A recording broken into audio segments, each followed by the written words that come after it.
Olá pessoal, tudo bem? Como vocês sabem, eu não sou de comentar assuntos polêmicos, mas eu não poderia deixar de comentar este, que é o famigerado projeto de lei que objetiva proibir o casamento entre pessoas do mesmo sexo, como se isso fosse possível no Brasil. Não é. Esse projeto ele tenta tratar o amor entre pessoas do mesmo sexo, os relacionamentos entre pessoas do mesmo sexo, como se fossem relações contratuais, como se fosse uma relação de direito obrigacional, unicamente para fins patrimoniais. Isso é uma empresa, isso é um negócio jurídico, um contrato diferente de família. Tratam como se não fosse possível ter amor, ter afeto entre pessoas do mesmo sexo. É um projeto horroroso. Eu, se fosse parlamentar, eu teria vergonha de participar de uma votação dessa. Ou participaria unicamente para votar contra, para aplicar o texto constitucional. Eu teria vergonha de propor um projeto de lei como esse, um retrocesso como esse. O relator, o pastor Eurico, ele argumenta que essa proposta atenderia à demanda dos dois lados. De um lado, garantiria direitos civis aos casais homoafetivos e do outro, supostamente, protegeria o casamento conforme está previsto na Constituição. Agora eu pergunto, quem é ele para dizer isso? Né? Quem ele pensa que é para mudar o status jurídico da relação entre pessoas do mesmo sexo? Primeiro que a Constituição não protege o casamento. A Constituição protege a família.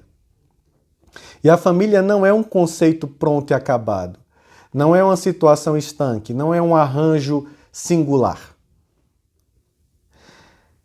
A família não é unicamente formada por homem e mulher. É formada por homem e mulher, por dois homens, por duas mulheres. Temos ainda as famílias monoparentais, que são aquelas formadas por um dos genitores de seus filhos, etc. O relator, ele ainda diz o seguinte, olha que absurdo que ele fala. O casamento homoafetivo não deve ter o mesmo status jurídico do casamento entre homem e mulher, porque a relação entre pessoas do mesmo sexo, aspas, vejam o que ele diz aqui, não proporciona à sociedade a eficácia especial da procriação. Como se a família fosse feita para procriar. Ninguém está nem num curral, né? Imagina. Que justifica a regulamentação na forma de casamento e a sua consequente proteção especial do Estado. Olha, como se a família formada por pessoas do mesmo sexo, a família homoafetiva, não fosse digna de proteção do Estado. Como se fosse uma família de segunda categoria. Que coisa ridícula. Mais ridículo ainda é a pessoa defender esse argumento. Esse projeto é como nós chamamos no jargão jurídico de natimorto, porque ele é inconstitucional. Ele não é só inconstitucional, ele é um projeto criminoso, porque ele objetiva legalizar o preconceito, a discriminação e a homofobia. Ele quer segregar pessoas. Ele quer criar relacionamentos de segunda categoria. Isso não é possível numa sociedade civilizada e no Estado democrático de direito como é o Brasil. Nós vivemos num país laico, num país livre. As pessoas são livres para fazer o que elas quiserem, desde que não violem a lei, desde que não violem direitos de outras pessoas. E não é o parlamentar que vai mudar esse status de igualdade. A Constituição é clara, lá no capítulo dos direitos e garantias fundamentais, lá no artigo 5º, quando ela diz que todos são iguais perante a lei, sem distinção de qualquer natureza. Então não é A, B, C ou D, são todos.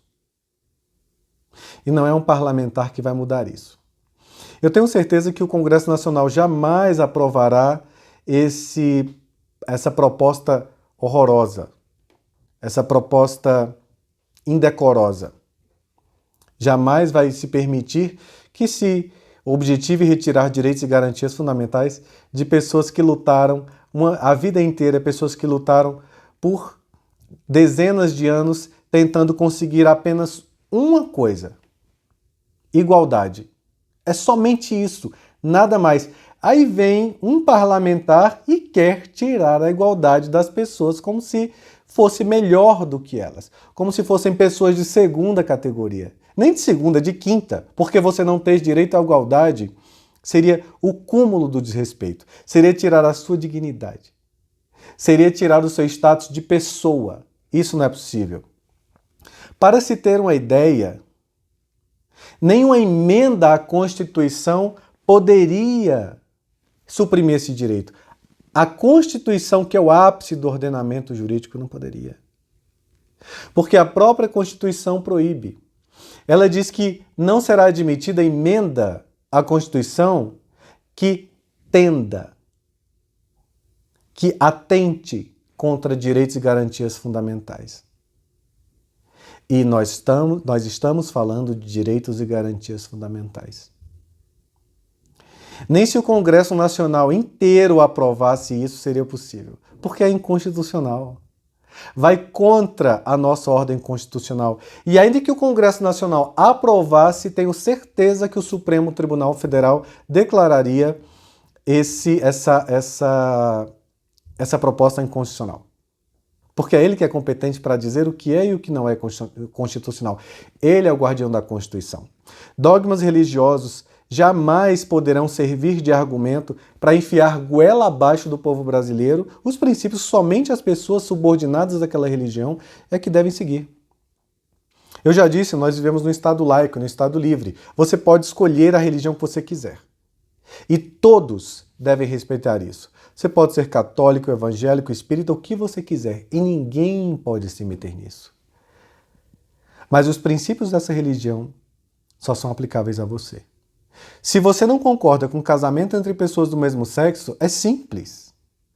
Case com a pessoa do sexo oposto. Ou não case com ninguém se você não quiser. Tem um ditado que diz assim, é um ditado popular, mas que carrega uma sabedoria muito profunda, que diz assim: Deus deu a vida para cada um cuidar da sua. Seria interessantíssimo se todo mundo fizesse isso. Viva a sua vida e deixe cada um cuidar da própria vida. E nós ainda temos um pescoço, olha. Se eu não gosto de ver pessoas do mesmo sexo casando, eu posso mexer o pescoço e virar a cabeça para o outro lado. Assim eu não vejo. Tenham todos uma excelente noite.